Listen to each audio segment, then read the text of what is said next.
북한이 오늘 새벽 평양시 순안 일대에서 동해 방향으로 또다시 미사일을 발사했습니다. 청와대는 즉각 문재인 대통령이 직접 주재하는 국가안전보장회의 NSC 전체 회의를 열 예정입니다. 네, 자세한 소식은 보도국 취재기자 연결해서 알아보겠습니다. 이승국 기자. 네, 북한이 미사일 도발을 감행한 시각은 오늘 오전 6시 57분쯤입니다.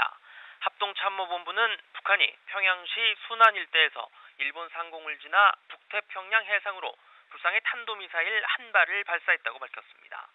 합참은 이어 최대 고도는 약 770여 킬로미터, 비행 거리는 약 3,700여 킬로미터로 판단된다며 추가 정보에 대해서는 한미가 정밀 분석 중에 있다고 설명했습니다. 최대 고도와 비행 거리 등으로 추정할 때 북한이 이번에 쏜 미사일은 중장거리 탄도미사일 IRBM급인 화성 12형일 가능성이 높은 것으로 보입니다. 북한이 미사일을 발사한 건 지난달 29일 화성 12형을 쏜 지 17일 만입니다. 이번 도발은 북한이 지난 3일 감행한 6차 핵실험에 대한 유엔 안보리 제재 결의에 반발한 무력 시위의 성격도 있는 것으로 풀이됩니다. 우리 군은 북한의 미사일 도발 감행 즉시 동해상으로 현무투 탄도미사일을 발사하며 대응 태세를 과시했는데요.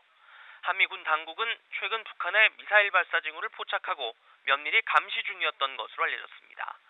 이런 가운데 청와대는 잠시 뒤인 오전 8시부터 문재인 대통령이 직접 주재하는 국가안전보장회의 NSC 전체 회의를 열어 대응 방안을 논의할 예정입니다.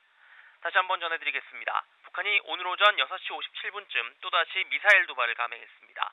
합동참모본부는 북한이 평양시 순안 일대에서 일본 상공을 지나 북태평양 해상으로 불상의 탄도미사일 한 발을 발사했다고 밝혔습니다.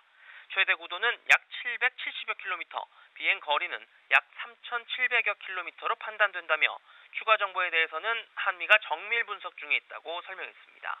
최대 고도와 비행 거리 등으로 추정할 때 북한이 이번에 쏜 미사일은 중장거리 탄도미사일 IRBM급인 화성 12형일 가능성이 높은 것으로 보입니다. 북한이 미사일을 발사한 건 지난달 29일 화성 12형을 쏜 지 17일 만입니다. 이번 도발은 북한이 지난 3일 감행한 6차 핵실험에 대한 유엔 안보리 제재 결의에 반발한 무력 시위의 성격도 있는 것으로 보입니다. 우리 군은 북한의 미사일 도발 감행 즉시 동해상으로 현무투 탄도미사일을 발사하며 대응 태세를 과시했습니다.